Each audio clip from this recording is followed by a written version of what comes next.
औज़ुबिल्लाहिमिनश्शैतानिर्रजीम बिस्मिल्लाहिर्रहमानिर्रहीम। अल्लाह ताला के नाम से शुरू करता हूँ जो बड़ा मेहरबान और नहायत रहम करने वाला है। स्टूडेंट्स, हमारे सब्जेक्ट का नाम स्कूल लीडरशिप है और हम इस वक्त यूनिट नंबर 8 को पढ़ने जा रहे हैं जिसका नाम है चेंज लीडरशिप, प्रेजेंटेड बाय मैं मोहम्मद सबिला खान आपके साथ मुखातिब हूँ। और हम इस वक्त B.Ed का कोर्स कोड नंबर 8618 को पढ़ रहे हैं और हमारी यूनिवर्सिटी का नाम अल्लामा इकबाल ओपन यूनिवर्सिटी है। तो आइए सबसे पहले हम इसका इंट्रोडक्शन देखते हैं। तो इंट्रोडक्शन क्या है? Globalization and constant innovation of technology result in a constantly evolving business environment। यानी कि ग्लोबलाइजेशन और जिनसे क्या हुआ, कॉन्स्टेंटली इनोवेशन होना जो है टेक्नोलॉजी में रिजल्ट इससे क्या है, कॉन्स्टेंटली इवॉल्व है बिजनेस और इन्वायरमेंट की में चेंज आया है वक्तन फ़वक्तन। आगे क्या है? Phenomenon which phenomena such as social media and mobile adaptability have revolutionized business, and the effect of this is an ever increasing need for change and therefore change management। यानी कि इस जो सोशल मीडिया है और जो mobile की adoption है, ये इससे एक रेवोल्यूशनरी चेंज आया बिज़नेस के अंदर।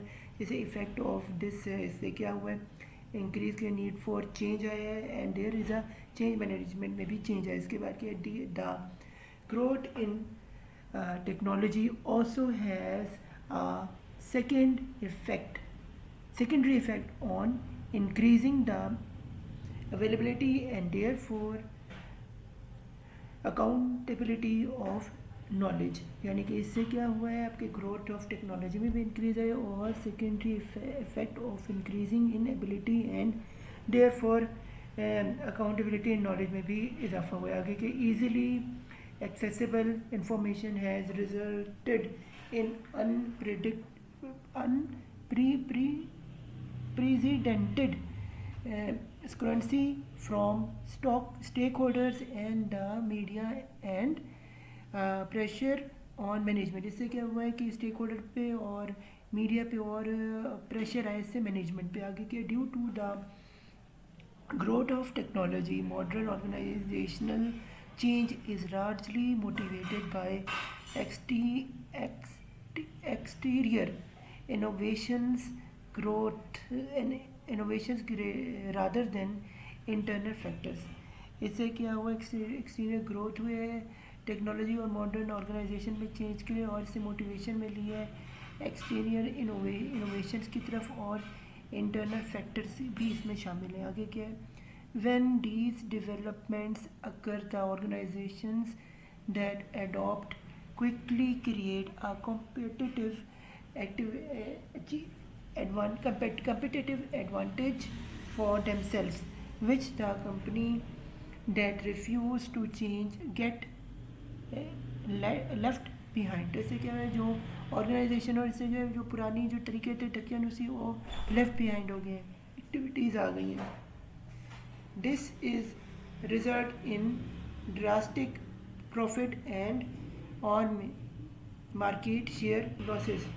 लर्निंग आउटकम इसमें हम स्टूडेंट्स पढ़ने लगे हैं। अब इसमें क्या है जी, number 1 understanding the concept of change management. Change management के बारे में हम पढ़ेंगे। नंबर 2 में हम पढ़ेंगे डिस्कस चेंज एजेंट के चेंज हम करेंगे, डिस्कस चेंज एजेंट क्या होता है। फिर हम करेंगे क्रिएटिंग अवेयरनेस में अवेयरनेस कैसे क्रिएट होती है ये हम देखेंगे। फिर हम देखेंगे इसकी कैंपेनिंग कैसे होती है और फिर हम देखेंगे इसकी एडवोकेसी कैसे होती है और फिर हम देखेंगे नंबर 3 पे explain the process of learning the change.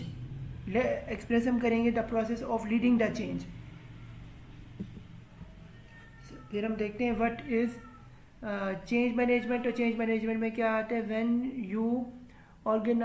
Your organisation undertaken projects और initiatives to improve performance, size opportunities or addresses key issues, they often requires change to process, job roles, organizational structures and type and use of technology. यानी कि ये मैं बता रहा है jobs के बारे में, चेंज इन प्रोसेस के बारे में, जॉब के में किस तरह काम करते हैं, ऑर्गेनाइजेशन के स्ट्रक्चर के बारे में, टाइप्स एंड यूज़ और यूज़ ऑफ टेक्नोलॉजी, खासतौर पे यूज़ ऑफ टेक्नोलॉजी के बारे में हम इसके बारे में जानते हैं। आगे क्या होता है, change management is the discipline that guides how we prepare, equate and support individual to successfully adopt change in order to drive organizational success and outcomes। फिर हमारे पास है हम change is often resist by organisational members, change है वो organisation member से जो है वो रेजिस्ट करती है। फिर है the primary reason for resistance is the change requires employees to alter their existing individuals and organisational identities, यानी इससे क्या इंडिविजुअल की प्राइमरी रीजंस चेंज की और उनकी एम्प्लॉयज़ की और उनकी और उनकी ऑर्गेनाइजेशन आइडेंटिटीज़ को हम समझते हैं। आगे है changing one's identify can be anxiety provoking, and it is common for employees to use strategies such as dental relationalization, idealization, fantasy, and uh, symbolization to resist change। आगे हमारे पास आ रहा है जी, ultimately the goal of change to improve the organization by alternative now work is done। तो इसके लिए क्या है, alternative के लिए वर्क क्या है, चेंज के लिए डन करने के लिए क्या करना है, बाय इसमें क्या है, when you introduce change a change to the organization you are ultimately going to impact one or more of the following four parts of how the organization operates। यानी कि एक हिस्सा दो हिस्से जो है ऑर्गेनाइजेशन के जो है वो हम देखेंगे कि वो इम्पैक्ट उन पर क्या डालता है। तो वो फॉलोइंग चीज़ें कौन सी नीचे आ रही है। सबसे पहले क्या है, प्रोसेसेस के, प्रोसेसेस कैसे काम करते हैं उस ऑर्गेनाइजेशन। फिर भी सिस्टम्स, यानी कि सिस्टम्स किस तरह उसके चलते हैं, यानी कि टेक्निकल भी और नॉन टेक्निकल भी, दोनों सिस्टम्स कैसे चलते हैं। उसके बाद क्या है, ऑर्गेनाइजेशनल स्ट्रक्चर, ऑर्गेनाइजेशन का स्ट्रक्चर क्या है ये हम देखेंगे। फिर हम देखेंगे जॉब रूल्स की, जॉब के अंदर रूल्स डिस्क्रिप्शन में क्या है जिसके तहत वो जो एम्प्लॉयज़ है वो काम कर रहे हैं। आगे हम चलते हैं, ये है प्रोजेक्ट मैनेजमेंट।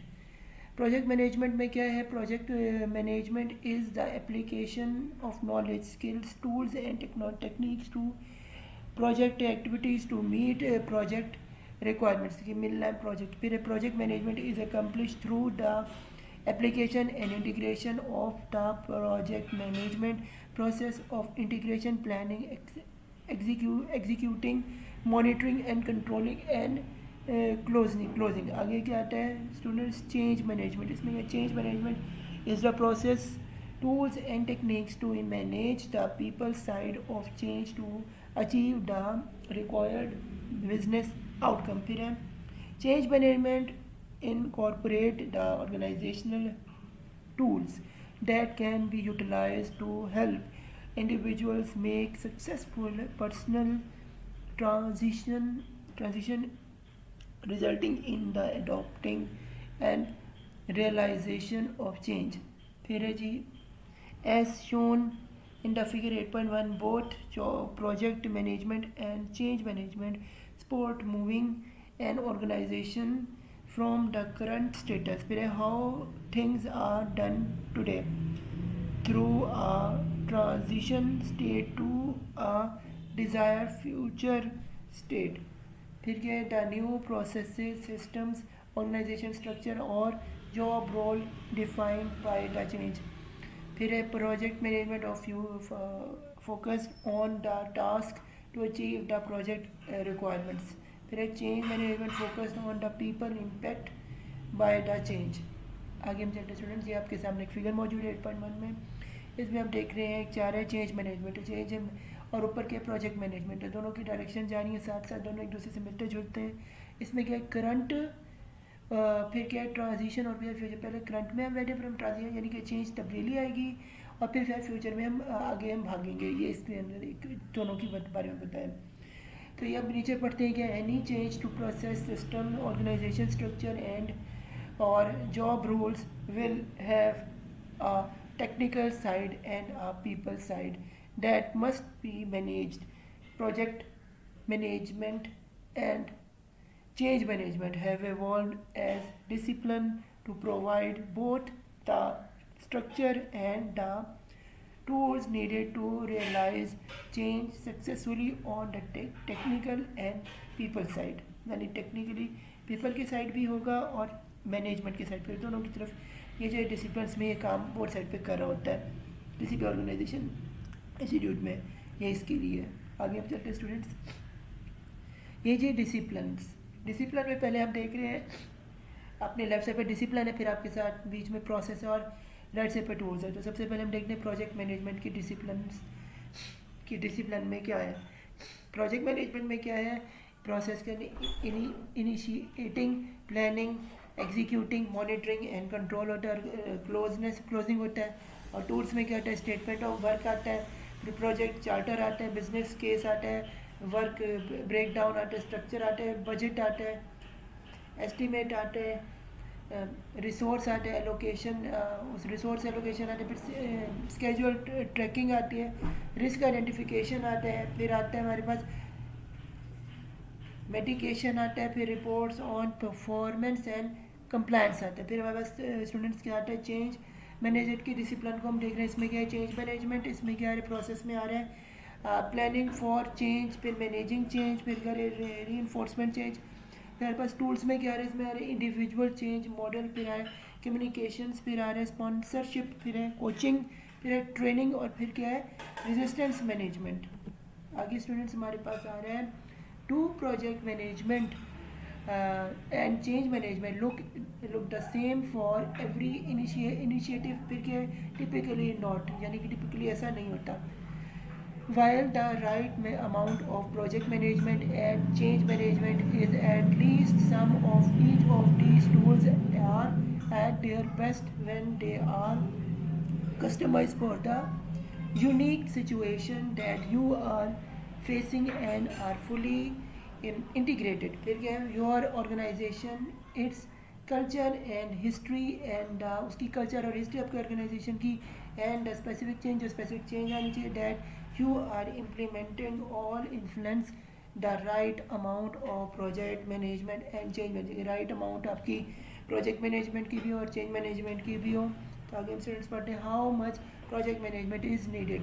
तो इसमें क्या है, depend on the complexity and degree of change to process system organization structure and job roles। यानी कि जो इसमें complexity है और degree of change है to process करने की सिस्टम की और ऑर्गेनाइजेशन की स्ट्रक्चर की, डिपेंड इन 5 चीज़ों पे करती है। प्रोसेस उसका कैसे होगा, सिस्टम कैसे होगा, ऑर्गेनाइजेशन कैसे होगा, स्ट्रक्चर कैसे होगा, और जो आपके रोल्स क्या सेट किया करेगी आपका डिपार्टमेंट, आपके एडमिनिस्ट्रेशन क्या करते हैं। आगे है how much change management is needed. अब इसको हम देखने हैं कि depend on the amount of disruption created in individual employees day to day work and the organisation attribute like culture, value, system and history with past change। यानी कि पुराने past change के हिसाब से चले गए और इंडिविजुअल एम्प्लॉयज़ की डे बाई डे परफॉर्मेंस से भी और उनके एट्रीब्यूट कल्चर को भी समझ के जो है और उनकी हिस्ट्री को भी समझ के जो है ये मद्देनज़र रख के सब चेंज मैनेजमेंट में की तब्दीली लाई जाएगी। आगे हम स्टूडेंट सेट ये है the role of communication in change initiatives. यानी कि जो कम्युनिकेशन का रूल है ये बहुत अच्छा प्ले करते हैं जब चेंज इनिशिएटिव लेने के लिए। तो सबसे पहले क्या है, communication is the key to develop the change initiative and implementation यानी कि कम्युनिकेशन अहम तरीन और मेन रोल, वाइटल रोल है किसी भी तब्दीली को लाने के लिए, इम्प्लीमेंट करने के लिए किसी भी ऑर्गेनाइजेशन में। आगे है communication can serve many functions during change initiatives. यानी कि कम्युनिकेशन वहाँ ऐसे चीज़ है जिससे जो है फंक्शंस जो है चेंज इंडिविजुअल्स का जो है वो बदलता है किसी भी कोई भी इनिशिएटिव लेने के लिए। आगे क्या है, इंफॉर्मेशन शेयरिंग। इसमें उसके लिए सबसे इंपॉर्टेंट चीज़ क्या है, इंफॉर्मेशन शेयरिंग। फिर क्या इंफॉर्मेशन आपकी किस तरह आपके एम्प्लॉयज़ के दरमियान और लीडर के दरमियान हो, तो फिर पार्टिसिपेशन कि एम्प्लॉयज़ और लीडर कैसे मिलके जो है सबॉर्डिनेट्स कैसे मिलके पार्टिसिपेशन करते। फिर विजन एंड मोटिवेशन, आपका कंपनी का विजन कैसे और आपकी मोटिवेशन कैसे एम्प्लॉयज़ की इसको करने के लिए। फिर क्या सोशल सपोर्ट यानी कि सोशल मीडिया पे आपको सपोर्ट मिलती है या नहीं मिलती आपके काम करने की। फिर आस्क फॉर इनपुट, आपकी जो इनपुट है वो मिलती है कि नहीं मिलती आपके एम्प्लॉयज़ की तरफ से। फिर उतनी ज़ोर की कि जितनी आपकी लोग आपसे एक्सपेक्टेशन कर रहे होते हैं। फिर है use information network and knowledge of की स्टेक होल्डर, नॉलेज इन्फॉर्मेशन का और की होल्डर्स का जो है स्टेक होल्डर्स है जो है उस वो भी इसमें शामिल होते हैं, वो इसमें इन्वॉल्व होते हैं, उनकी स्टेक्स होते हैं। आगे क्या है डिसमिनेट इन्फॉर्मेशन का कैसे हो रहा है। फिर है manage the style and content of communication, में आपका मैनेज का स्टाइल कैसे है और आपका कंटेंट मैनेजमेंट का किस तरह से। आगे है create and communicate vision, create किस तरह करें और कम्युनिकेट कैसे करें विजन को। आगे स्टूडेंट्स हम चलते हैं ये 3 लेवल्स ऑफ चेंज मैनेजमेंट। इसमें क्या है, सबसे पहले हमारे पास इंडिविजुअल चेंज मैनेजमेंट, ये क्या होता है, while it is natural psychology and philosophy reaction of human to resist change, we actually quite resilient creature, हम बहुत ज़्यादा रेजिलियंट क्रिएचर हैं इंसान जो है। When supported through time of change, जब वक्त आते चेंज का, we can be wonderful adopted and success, हम उसे बहुत ज़बरदस्त अडॉप्ट भी कर लेते हैं चीज़ को, सक्सेसफुली भी कर लेते हैं। नंबर सेकेंड पे हमारे पास ऑर्गेनाइजेशनल इनिशिएटिव्स और चेंज मैनेजमेंट। इसमें क्या है जी, while change happen at the individual level, it is often impossible for a project team to manage change on a person by person basis. Organizational or individual change management provide us with the steps and actions to take at the project level to support the hundreds or thousands of individuals who are impacted by a project, जो impact जिनको हो project से वो उनको इस पर बहुत ज़्यादा मैटर करता है। नंबर 3 हमारे पास है and enterprise change management capability. Enterprise change management is an organisational core competency that provide competitive differentiation and the ability to effectively adapt to the ever change work. And enterprise change management ability means effective change management is embedded into your organizational rules, structure, process, projects and leadership competencies में laser की competencies change organisation और enterprise की जो change और capability वो कितनी रखते effectiveness भी जो है और डिफरेंशिएट जो है वो भी जो मैटर करती है। आगे हम चलते हैं जी managing the change process. Managing change process ये कि change management involve collaboration between all employees from entry level to top level, यानी कि एंट्री लेवल से टॉप लेवल तक। Although there are many types of organisational change, the critical aspect is a company's ability to win the busy end of their organization's employees on the change. फिर ये effectiveness management organizational change is a 4-step process, ये 4 step पे जो है मुश्तमिल है। Number 1 क्या है हमारे पास, the recognising the change in the broader business environment. पे हमारे पास है नंबर 2 पे developing the necessary adjustment for their companies needs, उनकी कंपनी के मुताबिक नीड्स कैसी हो। फिर है training their employees on the appropriate change, यानी उनके लिहाज से कितनी अप्रोप्रिएट चेंज और ट्रेनिंग एम्प्लॉयज़ की कितनी होनी चाहिए ताकि वो कंपनी में ऑर्गेनाइजेशन में जो है सही तरह चल पाए, आगे नए जो चेंज जो टेक्नोलॉजी उसको यूज़ कर पाए, तो इसलिए उनकी जो है ट्रेनिंग होनी चाहिए। फिर नंबर 4 पे है winning the support of the employees with the perspectives of the appropriate adjustment, अपने वो विन कर सकें सपोर्ट अपने एम्प्लॉयज़ का perspective of their appropriate adjustment, ताकि उनकी जिसमें वो एडजस्ट कर सके और उनका काम जो है वो सही से हो सके। आगे क्या है फैक्टर्स और सक्सेसफुल चेंज मैनेजमेंट। इसमें क्या है factor of success students change management. Number 1 क्या है successful change management is more likely to occur if the followers are included। उसमें नंबर 1 क्या है, define measurable stakeholders aims and create a business case for their achievement। इसमें क्या which should be continuously update, जिसको continuously जो है update किया जाए। आगे क्या है monitor assumptions risk dependencies cost result on investment disbeliefs and cultural issues. उसके बाद डिसबिलीव कल्चर इशूज़ और रिस्क मैनेजमेंट भी इसमें देखनी चाहिए और डिपेंड करना चाहिए कॉस्ट को भी, और फिर मॉनिटर करें परसेप्शंस को उसके मुताबिक. फिर है नंबर 3 में इफेक्टिव कम्युनिकेशन में क्या है, that informs various stake holders of the reasons for the change. Why यानी कि वाई का अपने मतलब समझना. इसमें क्या है, the benefits of successful implementation, what is in it for us and you. वह क्या है, बेनिफिट सक्सेसफुल इम्प्लीमेंट कैसे है इन इट फॉर यू के अंदर, as well as the detail of the change, detail भी जाननी चाहिए.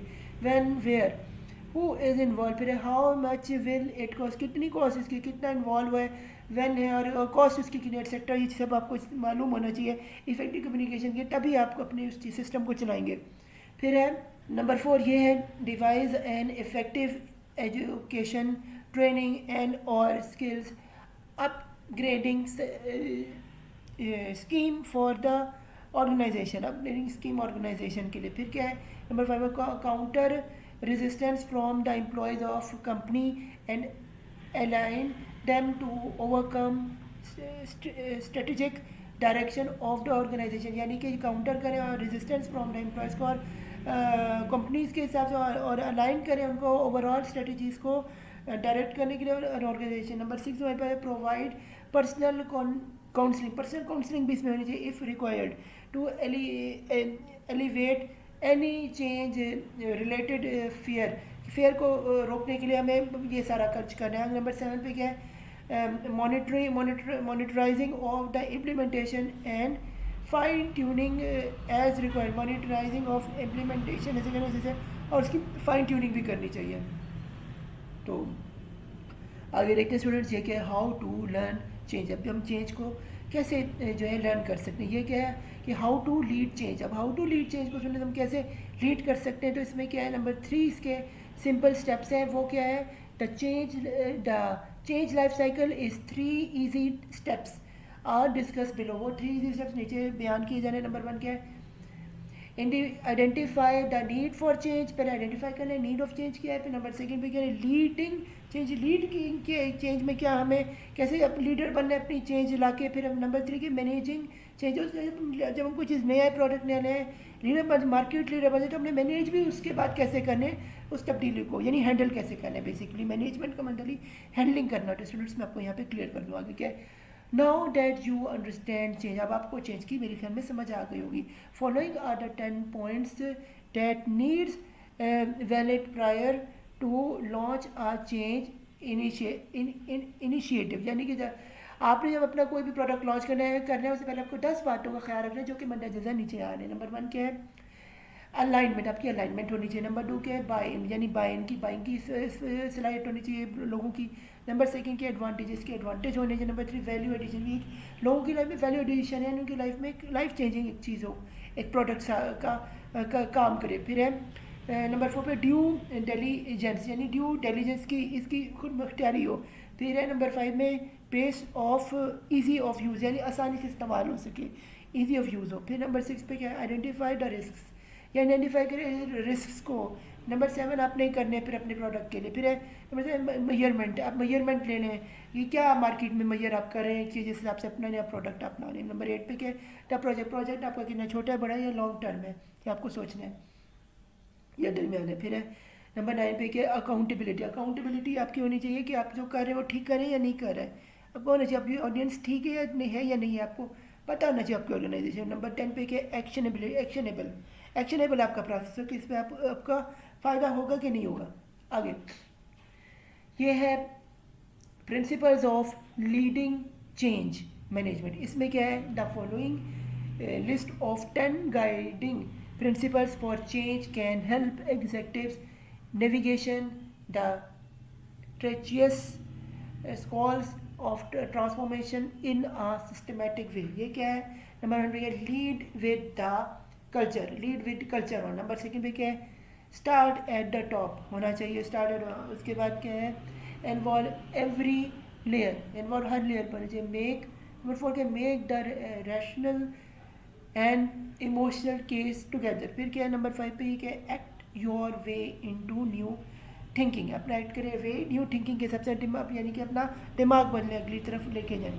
Make major vision decisions in day instead of weeks और मंथ्स। फिर है spend time with people at the front line leadership, front line leadership यानी front line उसके साथ साथ रहे लीडरशिप के, जैसे कि सुपरवाइजर, इसकी एग्जांपल है सुपरवाइजरी लेवल जिसे हम कहते हैं, आस्किंग फॉर, वो से पूछते रहें, उसे सजेशन है, their input and engaging them in frank discussion के हिसाब से। आगे क्या है, ensure the middle and lower ranks have direct contact with real life customers, यानी कि उनका डायरेक्ट कॉन्टैक्ट हो रियल लाइफ कस्टमर्स के से भी, ताकि उन्हें पता चले क्या चाहिए क्या नहीं।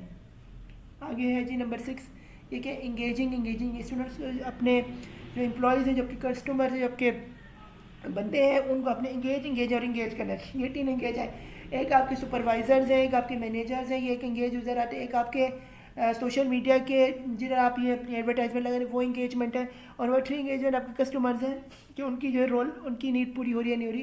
तो इसलिए 3 एंगेज स्टूडेंट्स 3 बार लिखा हुआ है, हर एक के लिए डिफरेंट है, ये एक के लिए नहीं है। नंबर 7 में हमारे पास है lead outside the lines, outside the lines के हिसाब से आपने सोचना है। फिर उसके बाद इसमें क्या आता है, प्राइड बिल्डर्स को होनी चाहिए, फिर है ट्रस्ट नोड्स होने चाहिए आपने क्रिएट करने अमंग कस्टमर्स, फिर है यानी कि धारें पैदा करनी है, फिर चेंज और कल्चर एम्बेसडर्स भी बनाने, जैसे आप देख रहे हैं कि कोई भी एक्टर जो है वो कल्चर में जो होता है वो एम्बेसडर्स होते हैं, या किसी ने ट्रेडिशनल कपड़े पहने होते हैं, उस वो भी सामान अगर बेचना होता है तो उससे क्या होता है, आपका जो प्रोडक्ट है वो जो है वो ज़्यादा जो है बिकता, ज़्यादा उसकी प्रमोशन हो जाए, तो इससे आपकी चेंज को भी आपको जो है अडॉप्ट करना पड़ता है। नंबर 8 पे क्या है, लिवरेज फॉर्मल सोल्यूशन, लिवरेज आपको मिलेगी फॉर्मल सोल्यूशन से। नंबर 9 पे क्या, लिवरेज इनफॉर्मल सोल्यूशन से भी आपको लिवरेज मिलेगी। नंबर 10 पे क्या, असेस एंड अडॉप्ट, असेस करें और अडॉप्ट करें। फिर क्या, these 10 guiding principles offer a powerful template for leaders committed to effecting sustained transformation change, इससे suggested transformation change होगा। आगे क्या है, the work required can be arduous and exciting, arduous और exciting हो। फिर हमारे but the need for major change initiative is only going to become more urgent, इससे क्या होगा, इससे going for more change initiative होगा, going to become more urgent यानी तेजी से काम हो। It behoves us all to get it right, यानी कि ये हमारा जो है काम जो है सही डायरेक्शन पे जाएगा। तो स्टूडेंट्स यहाँ पे हमारा चैप्टर नंबर 8 ख़त्म होता है, 8 यूनिट का। तो अल्लाह हाफिज़ मेरी तरफ से, और मुझे दुआ में याद रखिएगा, और good luck to your final exams.